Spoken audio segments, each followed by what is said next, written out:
Comment convaincre une personne que là, vous voyez, il fait plein jour, qu'il fait nuit? Ah, maintenant je dis, voilà, je vous dis, il fait nuit. Est-ce que c'est possible? Eh ben oui, c'est possible. Les enfants d'Israël ont vu tous les plus grands miracles. Akadosh Baruch Hu leur a parlé. C'est dévoilé à eux. Ils ont vu la prophétie, c'était tous des prophètes. Et ils ont réussi, en quelques semaines, se retourner contre Akadosh Baruch Hu, se rebeller contre Moshe, remettre en question Moshe, suivre tous, ou beaucoup entre eux en tout cas, aveuglement Korah.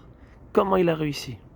Il avait une force de persuasion, il a réussi à les convaincre, à le suivre, à aller contre Moshe, contre tout, avec la leitzanout, avec la moquerie et la plaisanterie, de tout tourner à la dérision. C'est ce qu'on voit. On voit que quand quelqu'un il arrive à tourner tout à la dérision, tout c'est de la rigolade, tout en légèreté, tu peux prouver à quelqu'un, lui faire croire, lui faire croire que là en plein jour c'est la nuit. Et à la fin il va te dire oui. Pourquoi? Parce que la moquerie et la plaisanterie, ça fait tomber toutes les barrières. Un homme qui a plus de barrières, il se comporte n'importe comment. Et il oublie toutes les règles. Et quand on dit plaisanterie, quand je parle de moquerie et plaisanterie, dit le Siftei Chaim, on ne parle pas juste de se moquer de quelqu'un, de plaisanter, de tout tourner à la dérision. C'est tout ce qui est de la légèreté, de la rigolade. Cela veut dire perdre mon temps sur mon téléphone, ce qu'on fait tous un peu, plus si moins, voir toutes les séries, les films, etc. Ça veut dire quoi? Ça veut dire qu'on essaye, dans le monde, il y a cette force-là que je me a donnée au Satan, etc., de déséquilibrer, d'être attiré par autre chose.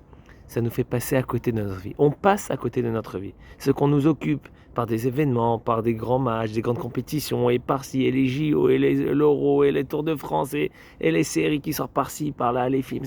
Et tout ça, d'où qu'on est pris, on rentre dans un monde d'illusions. On fait croire aux gens des choses, on nous fait croire. Et on passe à côté des choses, on passe à côté de la vie. Il faut se ressaisir. La paracha de Korach, c'est la paracha qui nous montre qu'on doit se ressaisir. Et il y a un exemple dans la paracha. On ben Pelet, qui a suivi Korach, qui était un suiveur, sa femme a réussi à le calmer direct. Elle a dit, il faut que tu te ressaisisses. Quoi qu'il arrive, que ce soit Moshe, le chef, ou Korach, tu seras le deuxième. Dans les meilleurs des cas. Ne te mets pas dans cette histoire. Et il ne s'est pas mêlé, il a été sauvé. D'autres ont suivi leurs illusions. Et je vais avoir comme ça, et je vais prendre la place, et je vais aller, et je vais faire, etc. Et ils ont tout perdu. Il ne faut pas que nous, on perde tout. Donc il faut sortir de ce monde d'illusion, ce monde où on fait perdre notre temps, où on est distrait. C'est que on nous distrait de partout. De partout. Rien que soit distrait, rien que soit occupé à autre chose. Oublie ta vie et reviens. Il faut faire très attention à ça. Shabbat shalom à tous.